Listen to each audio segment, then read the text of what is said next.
Lord friends, இன்றைய தினம் நாம யோபுவின் புத்தகத்தில் எடுத்து படிக்க வேண்டிய பகுதி 12வது அதிகாரம், வசனங்கள் 1 முதல் 5 வரை.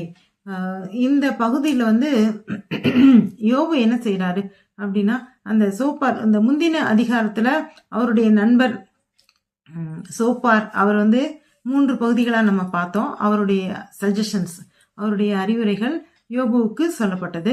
அதை கேட்டுட்டு இருக்காரு. கேட்ட யோபு அதுக்கு பிரதியுத்திரமாக, அதுக்கு பதில் சொல்ற விதமா இன்னைக்கு உள்ள ஃபர்ஸ்ட் போர்ஷன் 5 வசனங்கள்ல என்ன சொல்றாரு அப்படின்னா, ஞானம் உள்ளவன், ஆமாங்க நீ தான் ரொம்ப ஞானம் உள்ளவன். அவன் நண்பன் இல்லையா, கொஞ்சம் அட்வான்டேஜ் எடுத்து தான் சொல்றாரு.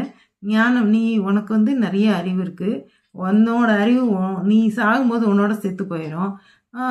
நானும் அவ்வளோ ஒன்றும் மட்டம் கிடையாது, எனக்கும் அறிவு இருக்கு, எனக்கும் புத்தி இருக்கு. நான் என்னுடைய எப்படி நடக்கணும் அப்படின்றது எனக்கு தெரியும்.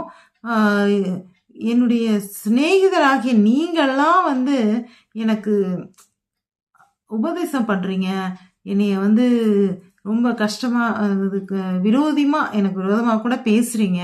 இதெல்லாம் கேட்டு நான் கர்த்தரிடத்தில் போய் நான் என்ன செய்வேன், அறிக்கையிட்டு அவர்கிட்ட கேட்டு ஏன் இப்படி நடக்குது அப்படின்ற மாதிரி நான் கேட்டேன் அப்படின்னா, கர்த்தரிடத்தில் நான் போய் பேசினேன் அப்படின்னா, அவர் எனக்கு மறு உத்தரவு தருவாரு. அவர் எனக்கு ஆறுதலும் கூட தருவாரு. ஆனா இந்த உலகத்துல கஷ்டப்படுத்துறவங்க, அதாவது துன்மார்க்கர்கள், அவங்க தண்டிக்கப்படாமல் போகிறதே கிடையாது. ஆனாலும் சில நேரங்களில் நீதிமான்கள் கர்த்தருடைய கண் பார்வையில் தவறா என்னன்னு தெரியல, ஆனா நீதிமான்கள் தண்டிக்கப்படுறாங்க.